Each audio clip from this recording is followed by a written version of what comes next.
तुझ्या बापाला पेरणीचे पैसे मोदींनीच दिले। टीकाकारांवर बोलताना भाजपच्या बबनराव लोणीकरांची मगरुरी।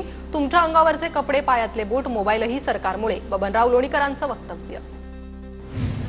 ही ब्रिटिशांची देशी आवृत्ती, लोकशाहीत ही भाषा बरी नव्हे। अंबादास दानवेंची ट्विट करत लोणीकरांवर टीका। तुमच्या बापाला पेरणीचे पैसे मोदींनीच दिले आहेत अशी मगरुरीची भाषा लोणीकरांनी वापरली आहे। बबनराव लोणीकरांवर गुन्हा दाखल झाला पाहिजे। लोणीकरांनी माफी मागावी, अन्यथा कोणत्याच गावात फिरू देणार नाही। हर्षवर्धन सपकाळांचा इशारा।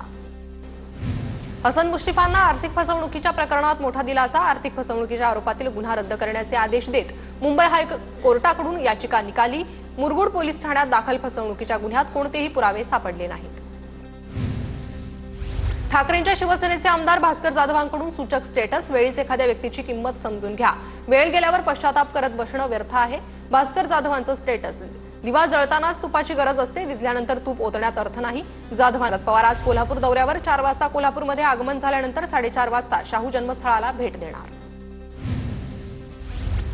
आज नाशिक, पालघर, ठाणे, रायगड, रत्नागिरी, कोल्हापुरात ऑरेंज अलर्ट जारी। मुंबई, सिंधुदुर्गासह संपूर्ण विदर्भात येलो अलर्ट, तर उर्वरित जिल्ह्यात ग्रीन अलर्ट। अलमट्टी आणि हिप्परगी धरणावर पाटबंधारे विभागाचा वॉच। दोन्ही धरणांवर पाटबंधारे विभागाकडून 8 अधिकाऱ्यांची नियुक्ती। पाणी साठा आणि विसर्गाची माहिती अधिकारी पाटबंधारे विभागाला देणार।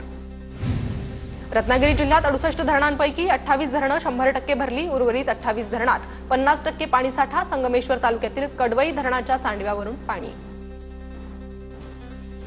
नागपुरात काल रात्री मुसळधार पावसाची हजेरी। हसनबाग रोडवर पाणी साचलं, 1 फुटापर्यंत रस्त्यावर पाणी साचलं। तसेच नंदनवन कॉलनी, हसनबाग आणि परिसरातील घरांमध्येही पाणी शिरलं होतं।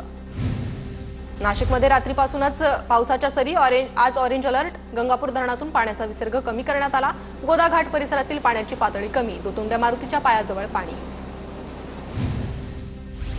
पुण्यासह विदर्भ आणि मराठवाड्यात पुढील 5 दिवस मुसळधार पावसाची शक्यता। अनेक भागात मुसळधार ते अतिमुसळधार पाऊस बरसणार, हवामान विभागानं वर्तवला अंदाज।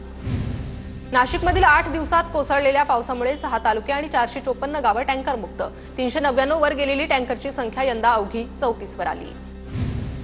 गोंदिया शहरात आज पाणीपुरवठा नाही। शहराला पाणीपुरवठा करणाऱ्या डांगोर्लीतील पाणीपुरवठा योजनेचे देखभाल दुरुस्तीचं काम सुरू, तर उद्या सकाळपासून नियमित पाणीपुरवठा सुरू राहणार।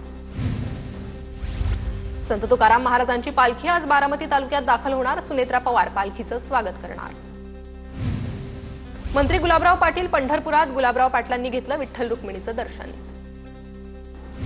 आषाढी वारीसाठी साताऱ्यातील कराड पाटण तालुक्यात पायी दिंड्या। पायी दिंड्यांचे मार्गावरील गावागावात स्वागत। पालघरमध्ये वाढवण बंदराच्या ड्रोन सर्व्हेला स्थानिकांचा तीव्र विरोध। आज वरोरा आणि वाढवणाच्या समुद्र किनाऱ्यावर सर्व्हे केला जाणार। समुद्र किनाऱ्याकडे जाणाऱ्या रस्त्यावर पोलिसांचा बंदोबस्त। विरोध करणाऱ्या स्थानिकांना पोलिसांनी रोखलं। मालवणमधील राजकोट किल्ला सध्या बंद। पर्यटकांच्या संख्येत घट, तर किल्ला बंद केल्यानं स्थानिक पर्यटन व्यावसायिकांची नाराजी। नागपुरातील शालार्थ आयडी घोटाळा प्रकरण। ओंकार अंजिकर अटकेत। ओंकार अंजिकरांच्या 3 शाळांवर एसआयटीचा छापा, काही कागदपत्र जप्त।